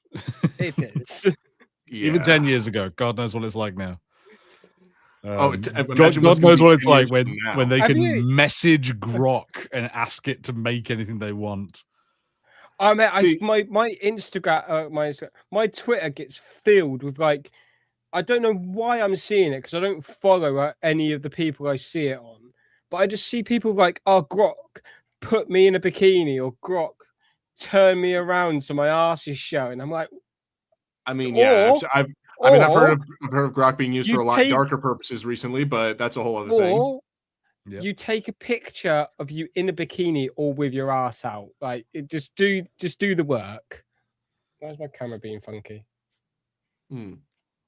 Yeah, like be an artist. Basically, is what put in the work. Yeah. Be an artist. Don't just rely on AI to do all your shit for you. But that's unfortunate because AI is easy. The only thing I really use AI for is like, I use it for stupid shit. Like, me and my mates are playing a game at the moment, and we're playing Grounded 2, and I needed like spider names that were quite punny, and I couldn't think of anything, so I just asked ChatGPT to make me a list. See, that's one thing. If you want to just like have something real quick like that, or if you want to have it like, hey, summarize this paragraph or something, like you want to have it do some like busy work, that's one thing. But having it write your like term paper for you, which apparently is now a thing. For the job that I now have, I asked ChatGPT to help me write a cover letter to send in with my CV, because I'd never done a cover letter before, so I didn't really know what the layout of a cover letter was. So I just asked ChatGPT for an example, and I just used that as a reference. I'm sorry. I just want to take a minute to appreciate all the guns that they're pulling out. They're just stashed everywhere. This is American as fuck. So what's Miller guy?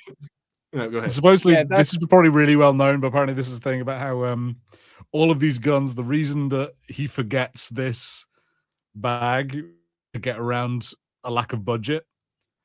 Yeah. So the whole plot point of him forgetting the bag again was they were going to have a big, massive gunfight, and then they couldn't afford it, so they pared down what they needed for it. So we're just like, okay, he just left the bag again. Yeah, as it turns out, all those squibs, like, because it requires like, what they call squib fires or whatever, which are the blanks. But yeah, like all of those, they cost a lot of money. It's also they have to have like safety people on there so that you don't have like a mishap and someone gets actually shot. And then there's also a bunch of like, you have to set up a bunch of crazy shit so like windows break out, or there's like the bit of like the wall that shows the bullet hole has to like pop out. Like they have to rig up that stuff, and it takes a lot of money to do all of that. Yeah. So yeah, it's super expensive, to say nothing of blood packs and then the CGI for people getting shot at. Damn. That's a great line. I think this is one of the slight issues I think perhaps with this is that a lot of the joy of this movie is just listening to Ryan Reynolds' dialogue. It's really sharp. It's really quick. It's always fun. And so I'm curious, how much of that do you think is just him, and how much of it is the writers? Like, because him having good timing is one thing, but how much of that do you think is actually him like ad-libbing or just being funny, and then how much of it is them writing for him? I'm going to say like 70-30, 70 writers, 30% him, sort of, being a good performer and being quite good at ad-libbing. I think he's good at what he does, but I think also like you need to sort of write the right thing. But I know he's really heavily involved in the creation of these movies, so I know he wants to bring probably a lot like to them. really heavily involved in the writers' room as well. So like, Yeah. when they're like trying to like do the lines for Deadpool, he's like, I'll think of something when we're rolling. Mm. There's we talked about a little bit, like you mentioned about Negasonic Teen Warhead being like a really obscure X-Men character. I just say one thing I loved about this movie was I was so happy to see Colossus get this much screen time. Yeah.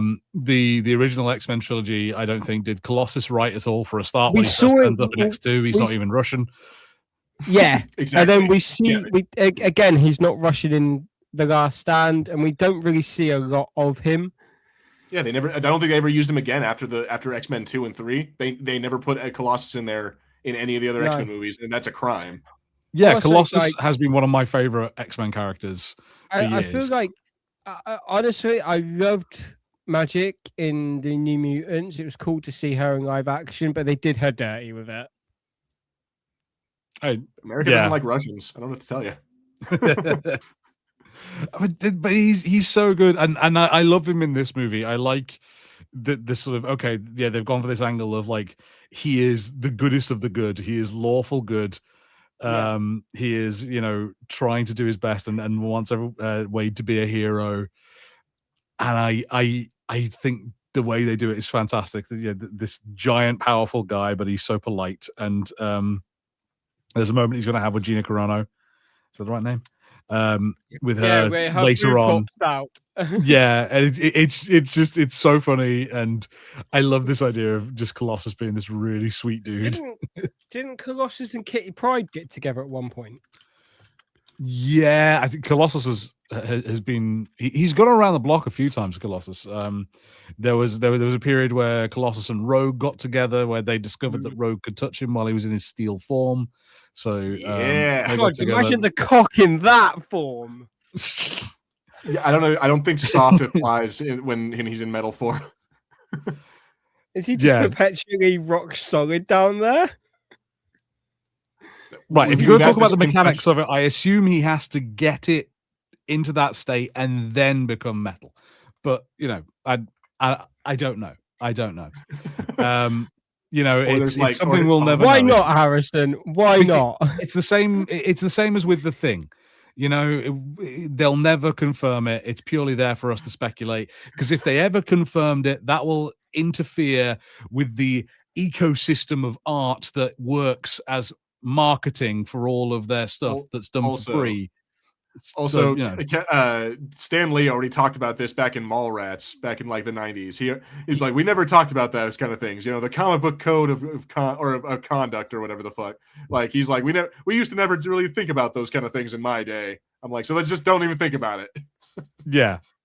And then I think in the Ultimate X-Men, I think Colossus was gay, and there was a romance plot between him and Nightcrawler, but I might be getting that wrong. Isn't Bobby Drake bisexual? He is now, yes. I mean, I don't know if he always was, but they made Iceman in like 2010 or something like that. Yeah, they came out with him being bi. I'm not really keeping tabs on any of them, to be honest. Oh, fun fact to bring us back to the Deadpool is pan. Apparently, he is canonically as a pansexual. I guess that's a big thing for the LGBTQ communities that like they have Deadpool as representation. Yeah. He'll Deadpool in like the comics and that he'll fuck anything and anyone. Oh, I mean he gropes Colossus with no problem. So yeah. Oh, here we go. It's Super nice. It was so good. Even in 2016, we were already getting tired of superhero movies. So having him make fun of the superhero landing was so refreshing. Yeah, it was brilliant. It's pretty great that he makes fun of superhero movies while being in a fucking superhero movie. You got to have your cake and eat it too if you want to make that money. I think so. I think that's why he made that whole speech in Deadpool 3 about like the MCU. It's just a miss after miss. It's lame. It's like, can we just stop with this already? you know. So I feel like a lot of the money went into that because they don't show her power until right now, and that's pretty fucking awesome. Yeah, no, it's I mean, budget. Yeah, money, man, money. Also, I'm sure that all the CGI for Colossus.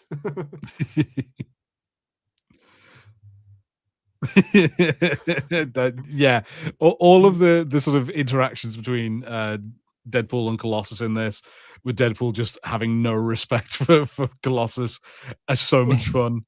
I really like it, and I really like how much they continue that on in Deadpool 2, and that we still get Colossus in that movie as well. I think Colossus is in all three of them. He's a less of a role in the third one, but he's in that one too.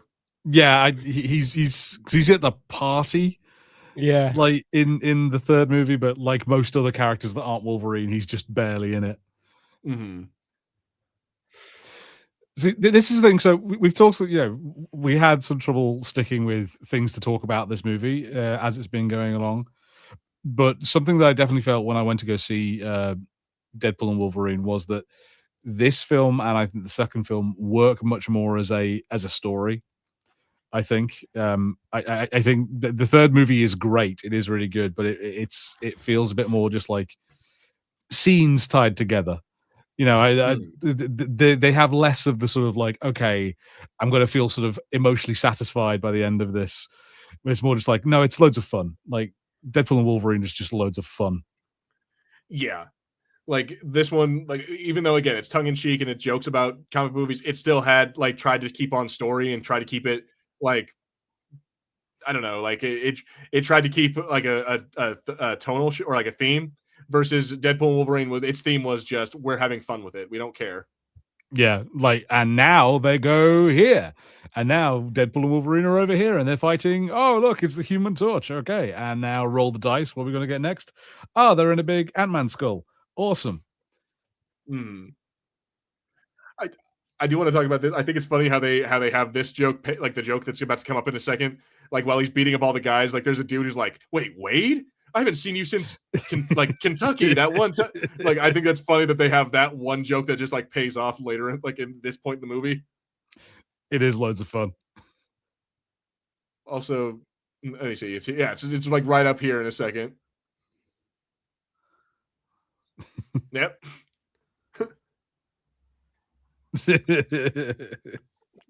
Yeah, TGI Fridays. It's like I want to see a short of like what happened at the TGI Fridays. Yeah, just how did they get to meet each other? Teabag.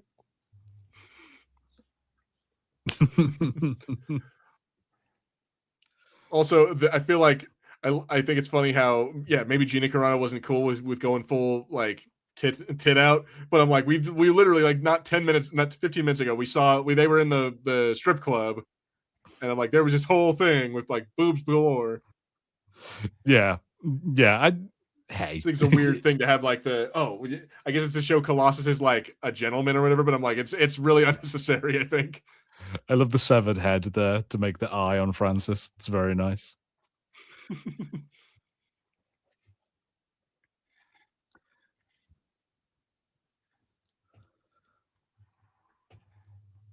Oh, this is pretty bad. This is actually pretty bitchin'.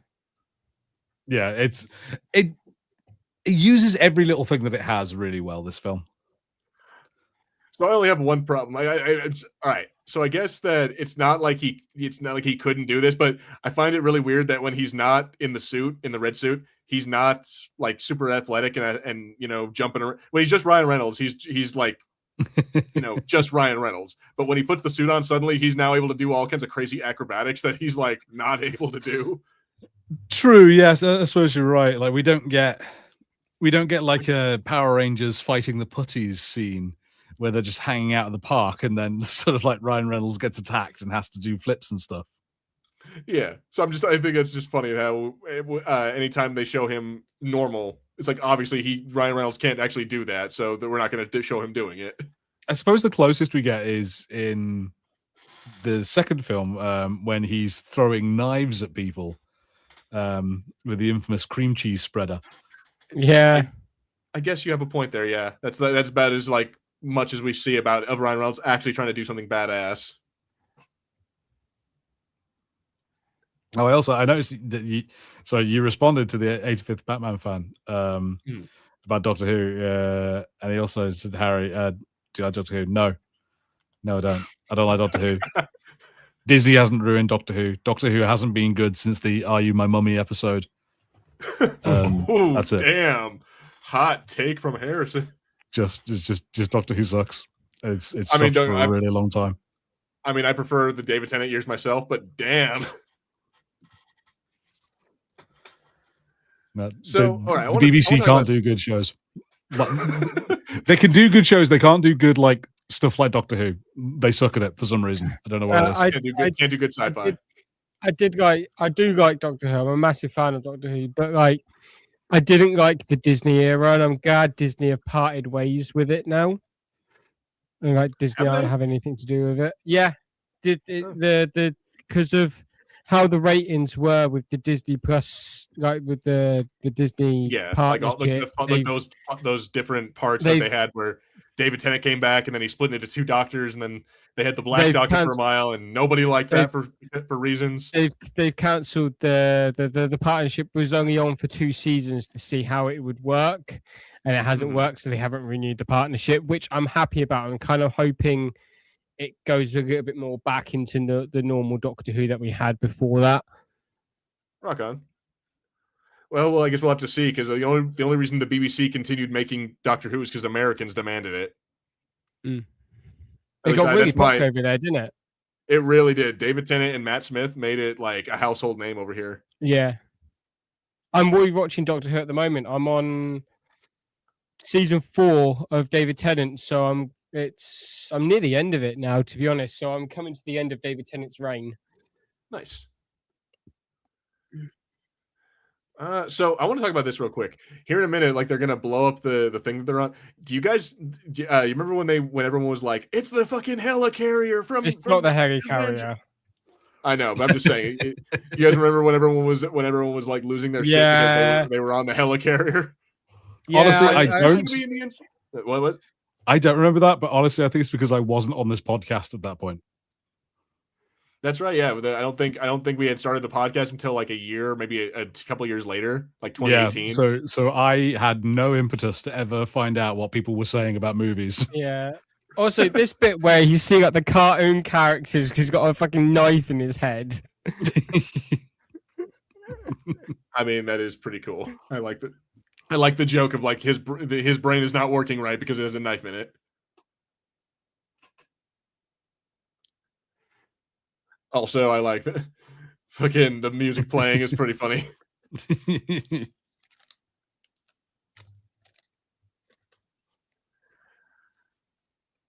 So yeah, it's. I feel like the movie has a few parts like that drag a little bit because we're almost done. We got about 10 minutes left of it, but there is a lot that I feel like we could have cut out of this movie to get to this point.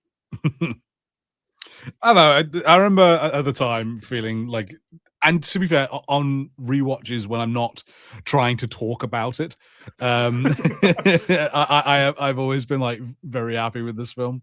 I think you're right. I think that's my problem with it. Is I'm like, fuck, there's really not a lot we can actually like make funny or talk about. Unfortunately, it does a lot for you. Like, anything you're gonna call out in it, it's probably already called out. It's just it works. Okay. It is still very much a good movie. This doesn't work. This is not how this works at all. This is bullshit. But is it better than putting a baby in a microwave? That's the question. Okay, no, that's yeah. That was in the Flash movie, wasn't it? Yeah, yes. That was in the Flash movie. Like that whole opening sequence, that was just. See, that's sad because we were talking about how far CGI has come, and that movie looks like it was made like 5 years. The baby, the babies look so odd in that scene. Yeah. My only problem is she's in literally a glass case, and and I'm like, there's no way that thing would be strong enough to survive a fall from that. No way. Doesn't it also have a crack in it from when Wade threw the sword into it? Yes, so you can throw a sword at it hard enough to break it. Yeah. And you toss it even off if a it fucking- didn't break, she is loose inside there.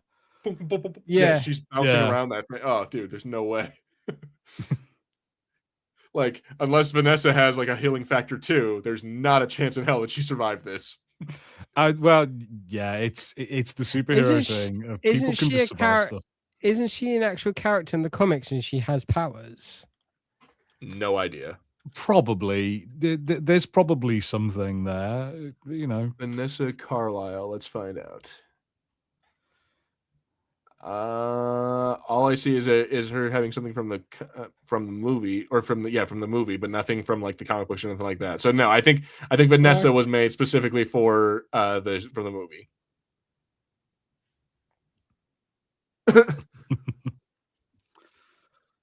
Jesus Christ, this fucking guy.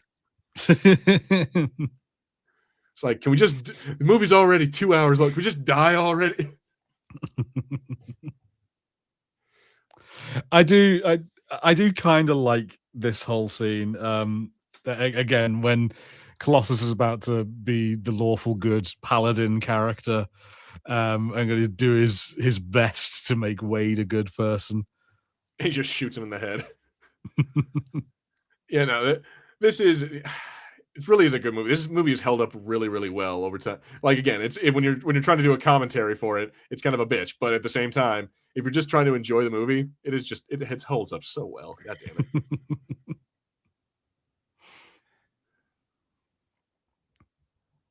So yeah, but it's incredible though. Like, to think, I'm like, I feel like there's a lot of superhero movies that are made that do not hold up, that do not withstand the test of time over 10 years. Maybe that's just me.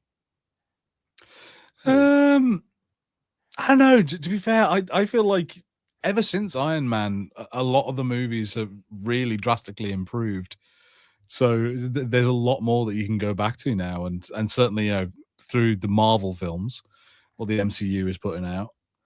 A lot of those are over 10 years old now, and I can still go back to them quite happily. I mean, Iron Man, at this point, 2 more years, it'll be 20. Yeah. No. No. Something's gonna make you feel bad. Endgame is gonna be I think it was an Endgame that came out in 2019. Yeah. And Infinity War came out in 2018. So Endgame's gonna be 10 years old in 3 years. I look forward to watching that. I'm going back to watching Buffy. I'm pretending none of this is happening. It is 2003, and everything is fine. I don't need to do this now. Okay, so 85th Batman says, I feel like the Batman, the Patman version has stood the test of time over 5 years. Yeah. So I mean, it's only been at the 4-year mark, but yeah, I see your point.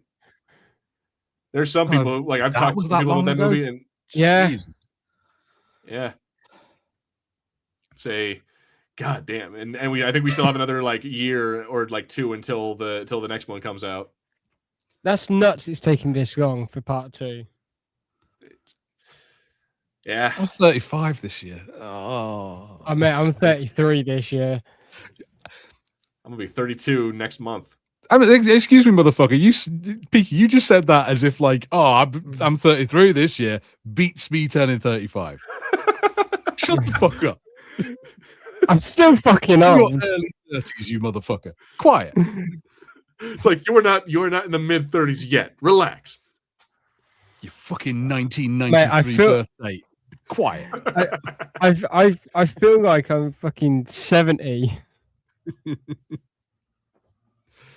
Why is it whenever you like, as soon as you hit your 30s, whenever you stand up, your knees crack and you're like, oh. Because you're old and you've been bending on your knee. You've been playing too much airsoft all those years and like bending on your knees. It's probably why it's running around, jumping over brick walls with a gun in my hand. Oh, here we go. They're out traumaing each other again. They're trauma flirting. Remember that part in the movie, guys? Remember that part that led to the hot sex scene? Do you reckon that will work in real life if I trauma dump on a girl? No.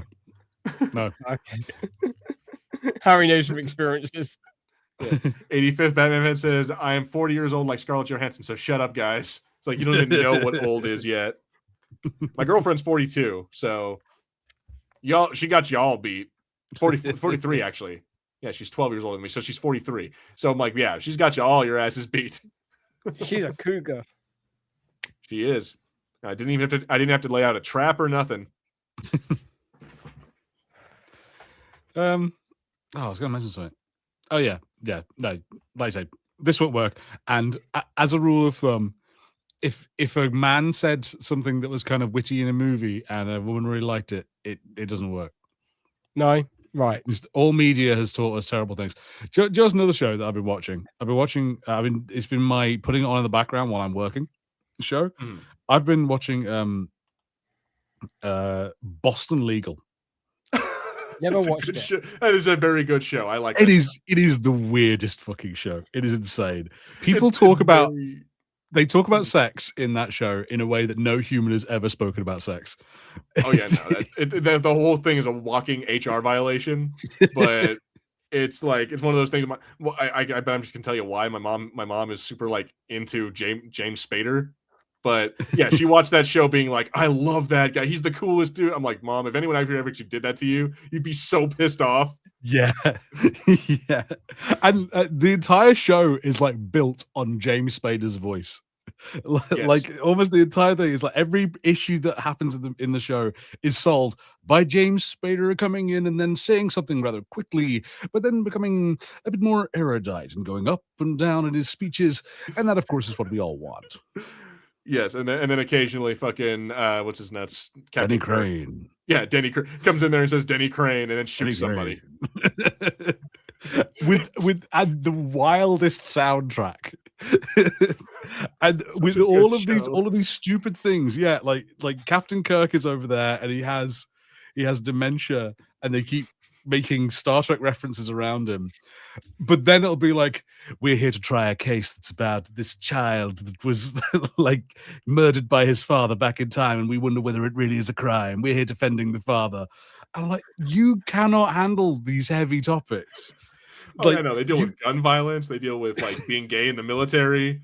They deal with like they deal with all kinds of crazy shit. Yeah, they're doing stuff like this young woman was raped in the Catholic hospital she was taken to by the ambulance refused to give her the morning after pill, so now she's having her rapist's baby. And then the soundtrack just goes wow bow bow bow bow like immediately afterwards. This is insane. It's a very crazy show. Oh, wham. Fucking wham.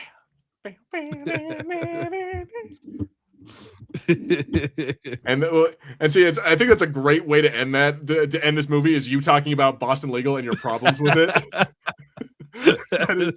Sorry, I've been saving that one up because I can't stop watching it because it's so weird. And Betty White's in it and she kills people. Oh, dude, it's such a good show. It's so crazy, but it's so good. It's not a podcast about Harry unless he shits on something. I mean, we've all shit on something at one point or another, but I think that's just hilarious that he had to do it on that. But yeah, he's not wrong. If you ever watch that show, Peaky, you will understand. He is absolutely 100% correct. Okay.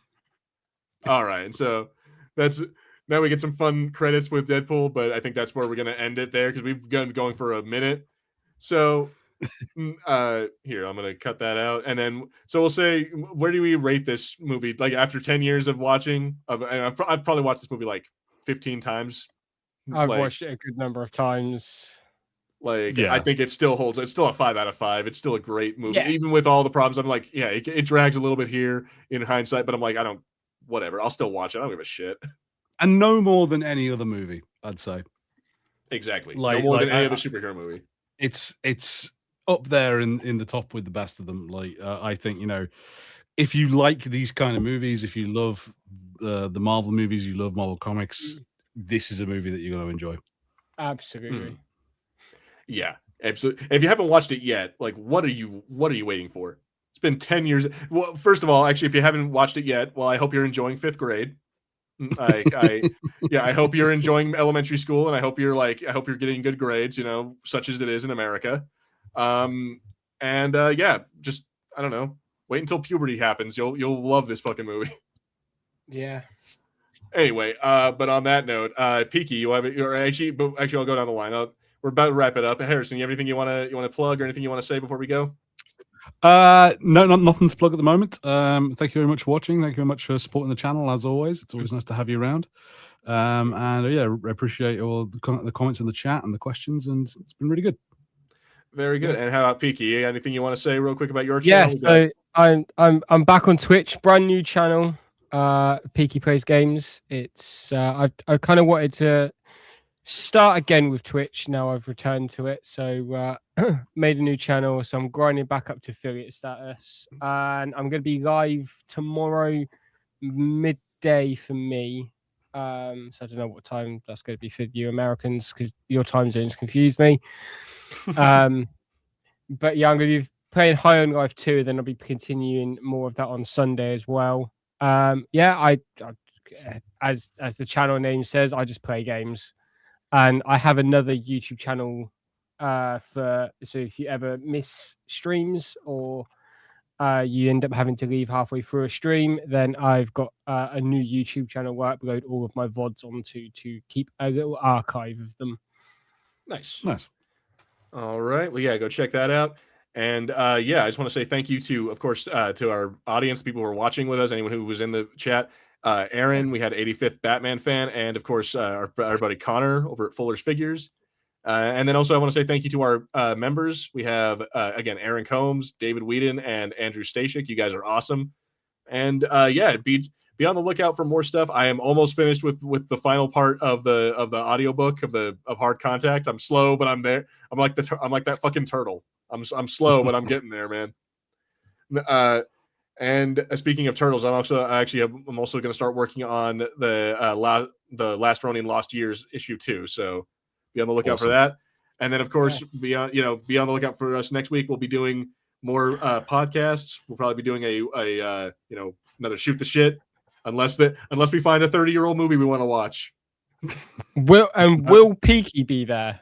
That is the good question. Probably not.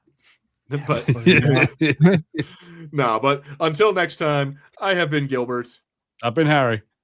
I've been Peaky. And this has been the Fulcrum Entertainment Podcast. Thank you guys all so much for watching. You guys are awesome. We appreciate you. And as always, we are all Fulcrum. We will see you all next week. Take it easy, everybody.